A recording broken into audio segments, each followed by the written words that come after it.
Bonjour à tous, nous sommes fin juillet et il est temps de s'occuper de la visite de fin d'été, c'est-à-dire la visite après la récolte.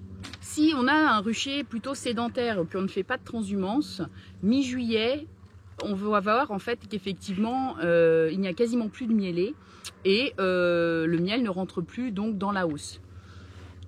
Les premières années, quand j'ai débuté, je n'avais pas compris ce point clé de l'apiculture qui est en fait très important. Ce point clé, c'est préparer l'hivernage. Préparer l'hivernage alors qu'on n'est qu'en été.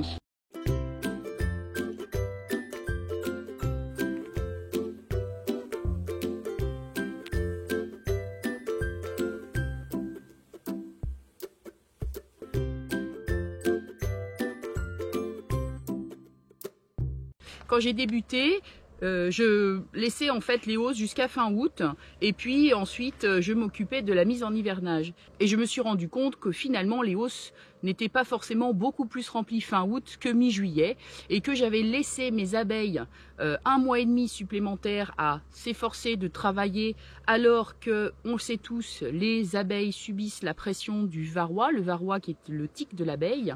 Le varroa continue de se multiplier et les abeilles en souffrent énormément.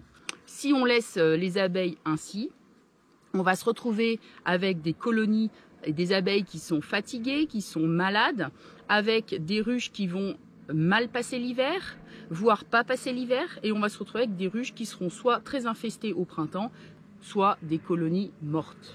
Donc pour éviter cela, mi-juillet, fin juillet, dernier délai, après le retrait des hausses, on va s'occuper de nos abeilles. Alors, la visite de fin d'été consiste, 1. à laisser les abeilles rentrer quelques provisions qu'elles trouveront courant août et courant septembre.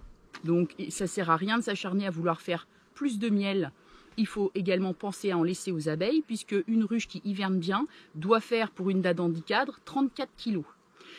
34 kg, eh bien, ça veut dire que vous avez au moins 15 kg de miel dans la ruche. Deuxième raison, on va faire cette visite d'été pour traiter nos abeilles.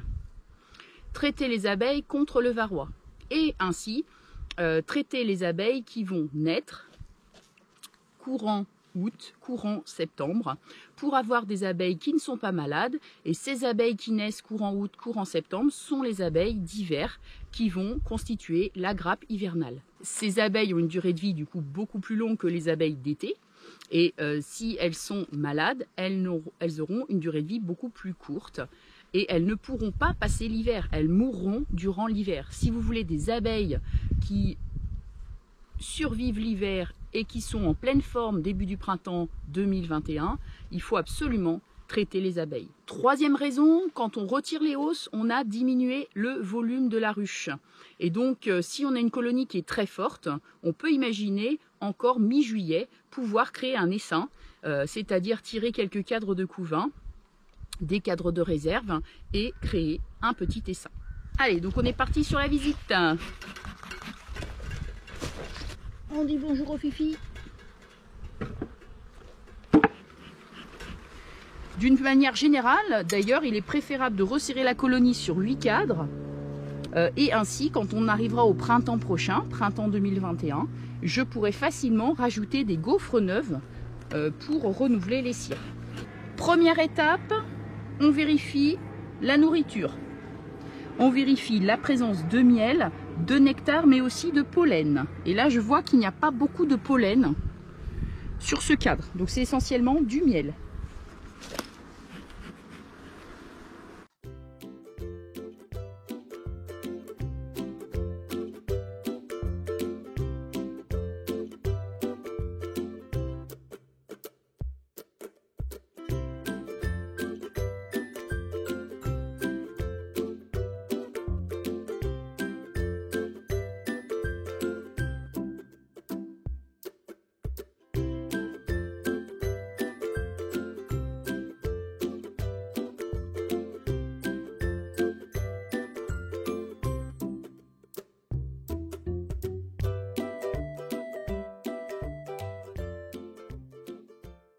Est-ce qu'il est pondu? Non, pour l'instant la reine ne l'a pas visité. Donc là, pas de couvain. Donc on a 4 de couvain finalement. Donc bon, ce qui est moyen pour fin juillet, on pourrait être sur 5, 6.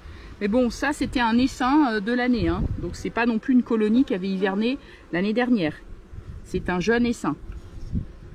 Un essaim du mois de mai.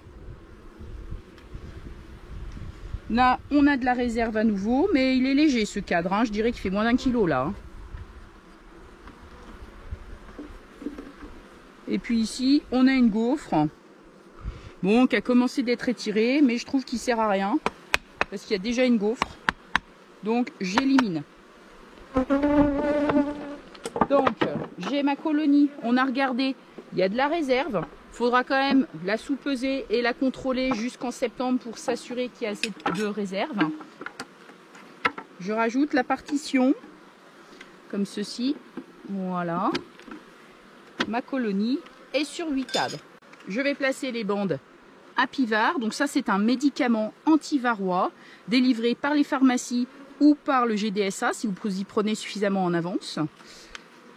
Ces bandes, donc attention, c'est un médicament, il faut utiliser les gants chimiques. Aujourd'hui, vous voyez, j'ai mis les gants bleus que je nettoierai en rentrant. Donc il faut faire attention, hein, c'est vraiment, on ne peut pas manipuler ça avec des gants en cuir. Donc je vais récupérer 2 bandes ici de ce paquet. Ce paquet, une fois ouvert, doit être utilisé dans son intégralité.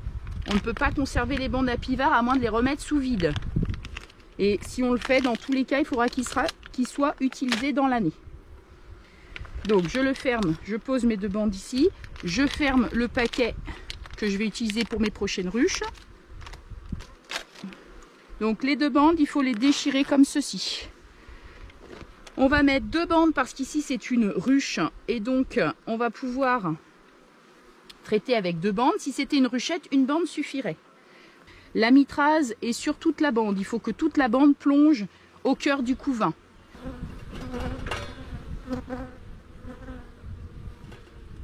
Hop, donc je vais en placer une ici.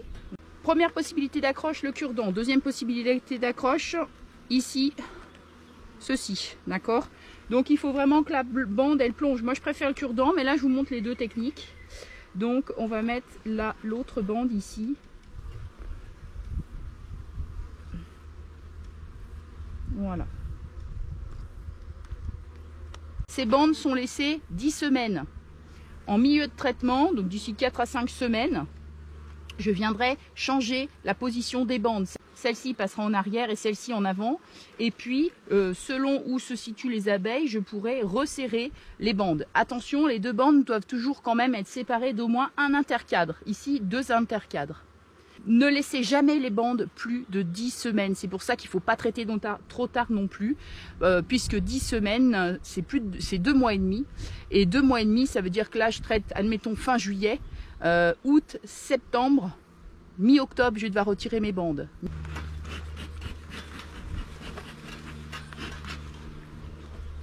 Voilà. Hop.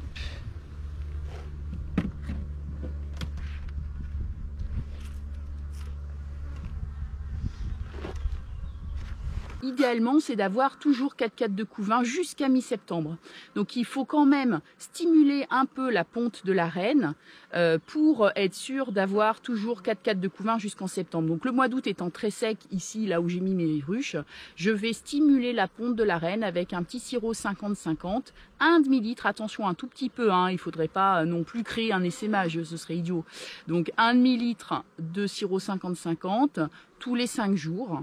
Pendant 3-4 semaines. Donc ça va permettre de maintenir la ponte de la reine. Et sachant que j'ai traité, eh bien, les abeilles naissantes, puisqu'on sait que le varroa, en fait, se met surtout dans le couvain, effectivement, toutes les nouvelles pontes de la reine, donc tout le couvain fraîchement créé, va être traité par la mitrase. Et donc, normalement, on devrait avoir du couvain qui se développe sainement avec des abeilles qui naissent en pleine forme. C'est l'objectif des naissances d'abeilles de l'été.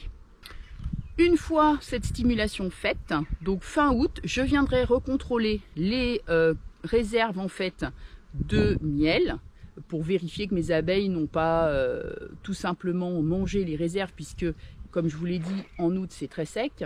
Et puis toujours avec le peson à l'arrière, sans déranger la colonie, sans l'ouvrir, on peut savoir si les abeilles ont assez de nourriture. Si effectivement fin août il n'y a pas assez de nourriture, il n'y a pas assez de miel stocké, là je viendrai apporter un sirop lourd, un sirop 70-30, c'est-à-dire 70% de sucre pour 30% d'eau, 1 litre d'eau pour 2 kg de sucre. Alors ce sirop, généralement, je l'améliore. Je mélange ce sirop à des fonds de cuve de miel suite à l'extraction. Voilà, j'espère que cette petite vidéo vous a plu. N'hésitez pas à vous abonner à la chaîne, ça coûte rien. Il suffit juste de cliquer sur abonner. Et puis, vous recevrez les nouvelles notifications des vidéos qui paraîtront prochainement. Bonne fin de saison à tous!